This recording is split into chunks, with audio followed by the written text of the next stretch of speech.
Is it permissible to work for a charity that is doing good in the community, for example, helping out Muslim sisters in crisis?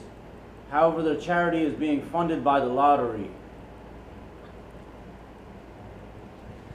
Question says, can you work for a charity or a charity-based organization that does good for Muslims, helps out Muslims, and their funding comes from the lottery? In general, I wouldn't advise you to do it if you know that the wealth is directly coming from a haram source. I wouldn't advise you to do that. However, if you have the ability to volunteer for that program and to help out those sisters, whether they're divorced, whether they're widows, orphans, injured men, whatever the case may be, all right? And also advise them to purify their wealth and to get rid of the haram and not to take the money from the khabith source. As Allah clearly spoke to the Prophet ﷺ, He says that the khabith and the tayyib and the khabith, they aren't equal. They aren't equal. وَلَوْ أَعْجَبَكَ كَثْرَةُ الْخَبِيثِ. Allah says, even if the abundance of filth bewilders you and amazes you, it's so much khabith, they are not equal to Allah. They're not the same. So therefore, that's my advice. As far as is it halal or haram, from one aspect, someone can say it's clearly haram, whereas you're helping them upon sin and transgression. Whereas you're a hand in that big pot of haram wealth, lottery. And another person, he may come and he may say it's not haram, or if it is haram, then many other things become haram. Where do you think this money comes from for this company that you work for? Where do you think this establishment gets its wealth from? All halal. They deal with riba, interest. They have stocks. They have bonds, 401k. The list goes on. The whole entire modern financial program and system is involved in some type of haram dealing.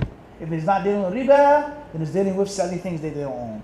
If it's not dealing with selling things they don't own, then it's dealing with third world countries and robbing them of their resources, fair trade, whatever that's supposed to mean, if that even exists. But those people who say that there is fair trade, the only reason why they say fair trade and they put that label and that stamp on a box of tea or in a bag of coffee to prove that most other companies are what? Not doing fair trade.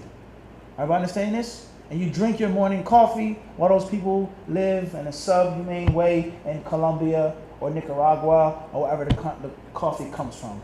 It's unfortunate. That's not haram. Helping people to starve, to live like slaves, to work for 16 hours out the day and get paid nothing. And the moment they want to quit and leave the company, they're shot. Their families are strangled. It's voodoo. And it's well known. It isn't a secret. It's well known voodoo. So one way or another, there's some type of haram some way. So therefore, that which the person directly touches of haram is clear ruling. That which in which the hand is not directly touching the haram, that's a different what?